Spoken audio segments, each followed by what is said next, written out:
கருத்து கேட்பு கூட்டத்திலே பங்கேற்றிருக்கிற அரங்கை நிறைத்து அமர்ந்து நின்று கொண்டிருக்கிற என் உயிருக்கினிய உறவுகளே, உங்கள் அனைவருக்கும் என்னுடைய அன்பு வணக்கம்.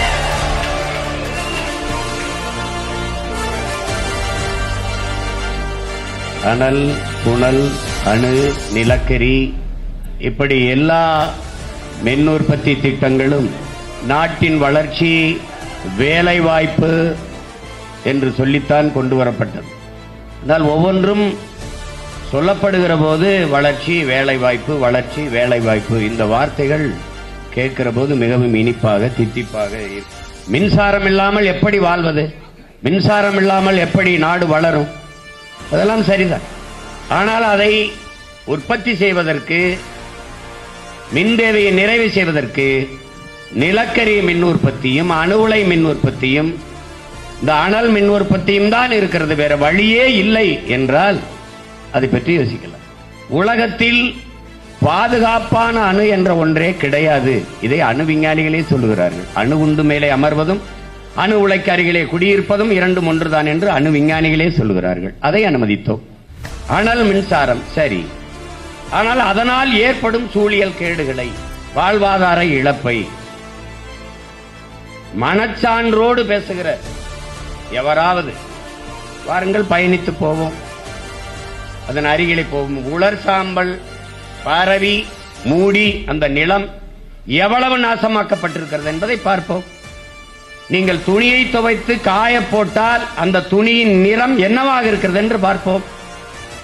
நான் ஒரு கருப்பு வண்ணத்தில் மயில் உண்டு வைத்திருக்கிறேன், அங்கே சென்று விட்டு திரும்புகிறேன், அது என்ன வண்ணத்தில் மாறுகிறது என்று பார்ப்போம். நீர், உணவு, சுவாசிக்கும் காற்று எல்லாம் நஞ்சாகிவிட்ட பிறகு விளக்கை வைத்துக் கொண்டு, வெளிச்சத்தை வைத்துக் கொண்டு என்ன செய்வீர்கள்? பிணைத்து வைத்து அழலாம். வேற என்ன செய்வீர்கள்? வளர்ச்சிதான். தாயை கொன்னுவிட்டு என்ன வளர்ச்சியை நீங்கள் காணப்போகிறீர்கள்? இங்கே கட்டமைப்பதெல்லாம் தாயின் மாறிலே பால் குடிக்கலாம், அது இயற்கை, இயல்பு, யதார்த்தம். மாறை அறுத்து ரத்தம் குடிக்கிற வேலையை வளர்ச்சி வளர்ச்சி வளர்ச்சி என்று கட்டமைப்பதை எப்படி நீங்கள் ஏற்கிறீர்கள்? இதுவே அதிகம் என்றால் இன்னும் பேசுகிற எல்லாருமே சொல்லுகிறார்கள் வேலை வாய்ப்பு, வேலை வாய்ப்பு, வளர்ச்சி. வேலைக்கு என்ன கிடைக்கும்? பல தொழிற்சாலைகள் இங்கு அப்படித்தான் கொண்டு வரப்பட்டது. இந்த நாடெங்கிலுமே எல்லாம் இப்படித்தான். வளர்ச்சி, வேலை வாய்ப்பு, வேலை வாய்ப்பு, வேலை வாய்ப்பு. வேலைக்கு என்ன? சம்பளம். சம்பளத்தை வைத்துக் கொண்டு என்ன செய்யலாம்? 3 வேளை பசியாமல் சாப்பிடலாம். சாப்பாடு எங்கிருந்து வரும்? அதுதான் கேள்வி. சாப்பாடு எங்கிருந்து வரும்?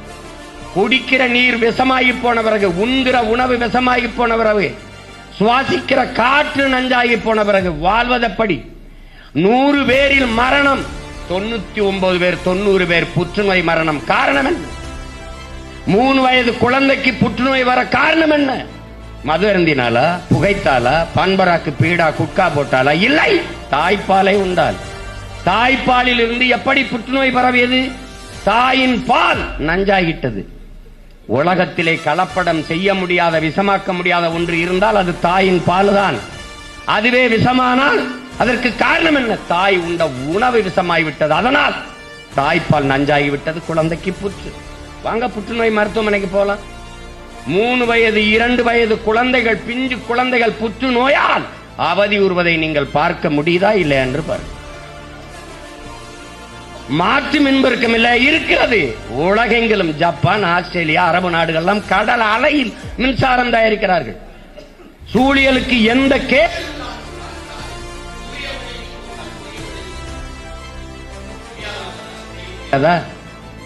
செய்ய முடியாதா? நெய்வேலி பழுப்பு நிலக்கரி, அந்த நிலம் யாருடையது? தொடங்கி வைத்தவன் எவன்? நம்முடைய தாத்தன் ஜம்புலிங்க முதலியார் தன்னுடைய சொந்த நிலத்தை கிணறு தோண்டும் போது கருப்பாக வருகிறது. இது என்ன? அன்றைய முதல்வர் ஐயா காமராஜரோடு காட்டும் போது, ஆய்வு செய்த போது நிலக்கரி என்று தெரிய வருகிறது. இது நம்மிடத்தில் இருப்பதிலே நாட்டிடத்தில் இருப்பது நாட்டு மக்களுக்கு நல்லது என்ற அன்றைய பிரதமர் ஐயா நேரிடத்தில் என்று கொடுத்தார்கள்.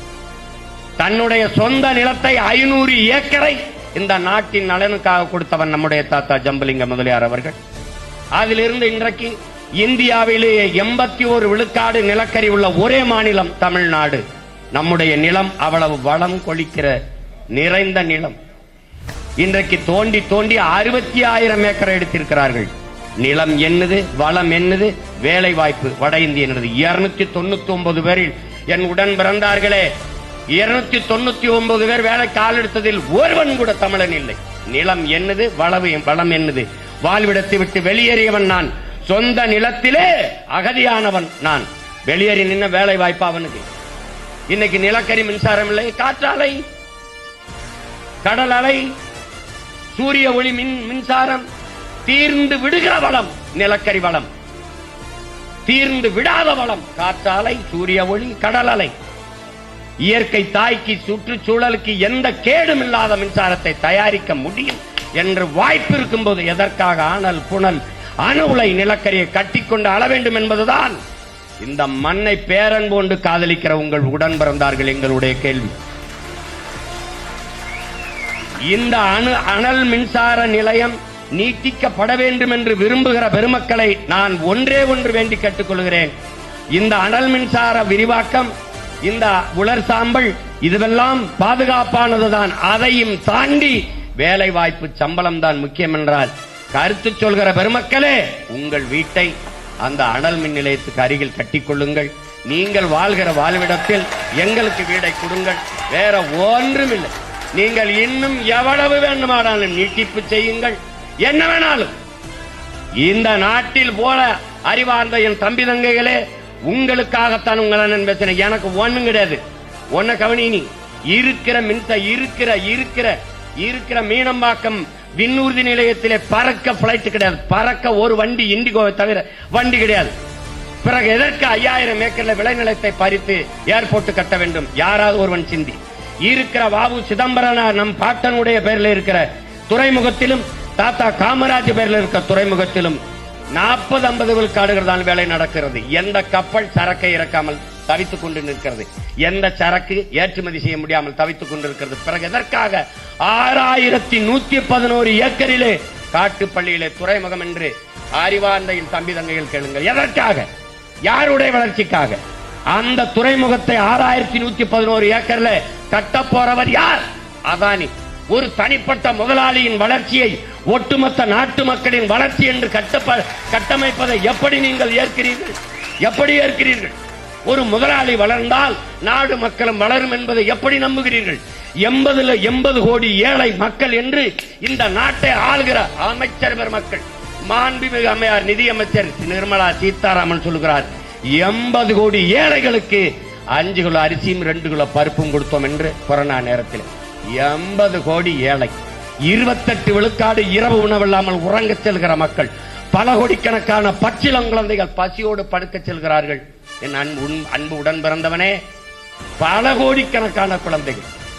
இந்த வளர்ச்சியை சொல்கிற பெருமக்கள், இரவு உணவில்லாமல் என் நாட்டு குடிமக்கள் உறங்க செல்ல மாட்டார்கள், பசி இல்லாத பச்சிளங்குழந்தைகள் படுக்க செல்வார்கள் என்ற உறுதியை தர முடியும் என்றால் நீங்க எத்தனை அணு உலையும் கட்டுங்கள், எவ்வளவு அனல் மின் நிலையத்தையும் கொண்டு வாருங்கள், ஒரு பிரச்சனையும் இல்லை, ஒண்ணுமில்லை, மாற்றே இல்லையே. வேற எப்படி மின்சாரம்? உங்களிடத்திலே கேட்கிறேன், அணு உலை கண்டுபிடிக்கப்பட்டது மின்சார உற்பத்திக்காகவா, இல்ல மின்சாரம் கண்டுபிடிக்கப்பட்டது அணு உலையாலையா? சொல்லுங்க நீங்க. எங்க விளைநிலங்களை பறித்துத்தான் சூரிய ஒளி தகடுகள் போடுவார்கள் இவர்களால். ஏன் டிவைடர்ல போட முடியாதா? அரசு கட்டிடங்களில் மேற்கூரையில போட முடியாதா? ஏன் இந்த கட்டிடத்தின் மேற்கூரையிலோடு போட முடியாதா? விளைநிலத்திற்கு பயன்படாத இடங்களில் இந்த சூரிய ஒளி தகடை போட முடியாதா? உலகத்தில் பிரிட்டன்ல போய் பாருங்கள், கடலுக்குள்ள இருந்து 100 அடியில காற்றாலை மின்சாரம், எந்த தடையும் இல்லாமல் காற்று வீசிக்கொண்டே இருக்கிறது. அங்கிருந்து மின்சாரம் தயாரிக்க முடியாதா? எத்தனை பாலைவனம், இந்த பாலைவனங்கள், தார் பாலைவனம், ராஜஸ்தான், இந்த பாலைவனங்களில் எல்லாம் 365 நாளில் 300 நாட்கள் மேக தடையின்றி சூரிய ஒளி கிடைக்கிறது. அங்க சூரிய ஒளி தகட போடு. யாரு கேட்டா? யாரு கேட்டா? அந்த தகடை கழுவ தண்ணி தானே. கடல் நீரை சுத்திகரித்து குடிக்க கொடுக்கிற நீ அந்த தகடை கழுவ தண்ணியை நீ கொண்டு போக முடியாதா? கொண்டு போக முடியாதா? விளைநிலத்தை பறிச்சுதான் சூரிய ஒளியில் மின்புங்க அமைப்பியா? அது அந்த விளை நிலத்துலதான் காற்றாலை மின்சாரமா? அறிவார்ந்த தம்பி தங்கைகளே, அனல் மின்சாரம் சூரியலுக்கு கேடு, அரசிடத்தில் இருக்கும். அணு உலை சூரிய சூழ்நிலைக்கு கேடு. வெடித்தால் வாழவே முடியாது. இங்க பார், போர் நடந்து பேரழிவு நடந்த பிறகு மக்களை குடியேற்றி விட முடியும். ஆனால் அணு உலை இந்த நிலக்கரி இதெல்லாம் எடுத்த இடத்தில், நிலக்கரி அணு உலை வெடித்த இடத்தில் மக்களை மறுபடி குடியேற்ற முடியாது. இதை நல்லா கவனிச்சுக்க. நீ வச்சிருக்கியே இந்த இடிந்த கரையில் அணு உலை செர்னோபிலில் 1986 வெடித்தது. 1,00,000 ஆண்டுக்கு இதன் பக்கத்தில் வராது என்று எழுதி வைத்து போய்விட்டார்கள். இந்த புகுஷிமால வெடித்தது அந்த பக்கத்தில் பல ஆயிரம் கிலோமீட்டர் தூரத்தில் மேய்கிற பன்னியின் கரியில கதிர்வச்சிருக்கின்றான். நீ எதை நினைச்சு, நீ எதை பத்தி கவலைப்படுற? நீ அந்த அணு உலை வெடிச்சது. அது இந்த அணு உலை, ஆபத்தான அணு உலை இங்க இந்த நம்ம நாட்டுக்கு வந்தது. கேரளாவில் அணு உலை கொண்டு வந்தார்கள். என் உடன் பிறந்தவனே, கேரளாவில் அணு உலை வரக்கூடாது என்று எதிர்த்தவர்கள் இந்த நாட்டை ஆளுகிற கம்யூனிஸ்டுகள், அந்த நாட்டை ஆளுகிற காங்கிரஸ் கட்சி. ஏன்? அவன் ஒரே வார்த்தை சொன்னான், நான் வெளிச்சத்தில் வாழ்வதை விடவும் உயிரோட வாழ்வது முதன்மையானது. அதனால அவங்க வரல. ஆனால் இந்த நிலத்தில் நட்ட இந்த அணு உலை மின்சாரம் ஆபத்தானது. நான் கத்துறேன், ஏன் நீ அரசு வச்சுக்கிற? அனல் மின்சாரம் உலர் சாம்பலை கொட்டுது, பேராபத்து, சூழியலுக்கு கேடு, வாழ்விடத்தை நாசமாக்குது. கத்துறேன், அரசு வச்சுக்கிற. ஆனால் சூழியலுக்கு எந்த கேடும் இல்லாத இந்த காற்றாலை மின்சாரம், இந்த சூரிய ஒளி மின்சாரம் எல்லாவற்றையும் தனியார் முதலாளிகளுக்கு ஒப்பந்தம் கொடுக்க காரணம் என்ன? ஏன் காற்றாலை மின்சாரத்தை அரசு செய்வதில்லை? ஏன் சூரிய ஒளி மின்சாரத்தை அரசு செய்வதில்லை? யாராவது பதில் சொல்லு. ஏன்? இந்த மின்சாரங்கள் உற்பத்தி நிலையங்கள் ஆபத்து. எதிர்த்து போராடினால் என் மீது வழக்கு போடலாம், சுட்டுக் கொள்ளலாம், சிறைப்படுத்தலாம். ஆனால் தனியார் முதலாளிகள் ஆபத்து இல்லை, நாங்க போராட முடியாது. எங்க ஊர் கமிதியிலே 5000 ஏக்கரில் சூரிய ஒளியில் மின்சாரம் தயாரிக்கிற பூங்காமை அமைத்திருக்கிற பெருந்தகை இந்த நாட்டின் முதன்மை பணக்காரர் ஐயா அதானி. 4000 ஏக்கரை எடுத்து கொடுத்த பெருமகள் அம்மையார் ஜெயலலிதா. என் சொந்த ஊர்ல 4100 கோடி தான் முதலீடு செஞ்சிருக்காரு. அந்த பணம் நம்ம அரசுகிட்ட இல்லையா? என்ன தெரியுமா? 7 மத்த மாநிலங்களில் 5 ரூபாய்க்கு ஒரு அலகு மின்சாரம் வாங்கிக் கொள்கிற நிலைமையில் 5 ரூபாய்க்கு தான் கொடுக்கிறார் அதானி. இந்த நாட்டின் நிலத்தை கொடுத்து, நிலத்தடி நீரை எவனவளாலும் உறிஞ்சிக் கொள்ளலாம் என்ற அனுமதியை கொடுத்து, எல்லாம் கொடுத்து ஒரு யூனிட் மின்சாரம் 7 ரூபாய்க்கு எடுத்துக் கொள்கிறோம் என்று ஒப்பந்தப்பட்ட பெருமக்கள் இந்த ஆட்சியாளர். உனக்கு மின்துறையில எவ்வளவு கோடி, எவ்வளவு லட்சம் இழப்பீடு இருக்கு தெரியுமா? 1,30,000 கோடிக்கு மேல இழப்பீடு. மின் கட்டணம் உயருது, சொத்து வரி உயருதுன்னா நீ ஒண்ணு இல்ல, நீ வாழ்ந்துக்க. நீ அனல் மின்சாரத்தை போடு, அணு உலை மின்சாரத்தை போடு, நிலக்கரி ஏடு. ஆனால் ஒரு நாள் வாழ்வதற்கு இடம் இல்லை என்று வரும்போது எங்களை தேடு. நான் இருந்தா வாரம், இல்லைன்னா உலர் சாம்பலினுடைய நீ சும்மா போகும்போது இங்க பாரு, நீ காற்றை சுவாசிக்கவில்லை என் உடன் பிறந்தவனே, கந்தக தூசியை சுவாசிக்கிறாய். கார் வெளியிடுகிற நச்சு புகையை கட்டுப்படுத்த 6 மரம் தேவை. எத்தனை லட்சம் கார் ஓடுது, எவ்வளவு மரம் வைத்திருக்கிறாய்? ஒரு மனிதனுக்கு 422 மரம் தேவை. நீ எவ்வளவு மரம் வச்சிருக்காய்? உன் நாடே சொல்லுது 28 மரம் தான் ஒரு மனிதனுக்கு இருக்கு. இருக்கா? யோசிச்சு பாத்துக்க. நீ இருக்கா? அப்புறம் நுரையில் தொற்று, மூச்சு திணறல், தோல் நோய் எல்லாம் வரணும். எப்படி வராம இருக்கும்? இங்க கருத்து சொல்ற யாராவது வீடு வீடுக்கு போய் ஓட்டு கேட்கிற பெருமக்களே, வீடு வீடுக்கு போய் அங்கே வாழ்கிற என் மக்கள் எடுத்து கேளுங்கள். அனல் மின்சாரத்தை பெருக்க வேண்டுமா, அந்த நீட்டிப்பு வேண்டாமா அவன்கிட்ட கேளு. ஒவ்வொரு தடவை அவன் வீட்டு போய் கேளு. ஆமாங்க, எங்களுக்கு வேணுங்க. எங்களுக்கு உயிரை விட, வாழ்ற இடத்தை விட, காற்றை விட, நீரை விட, எல்லாத்தை விட வேலை, சம்பளம் தருகிற வேலைதான் முக்கியம் என்றால் ஒரு பேச்சும் கிடையாது.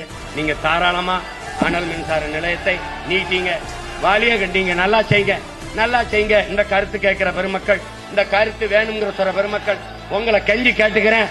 அனல் மின்சார விரிவாக்கத்திற்கு பக்கத்தில் உங்கள் வீடை கட்டி வாழுங்கள். எங்களுக்கு எந்த எதிர்கருத்தும் இல்லை. நன்றி, வணக்கம்.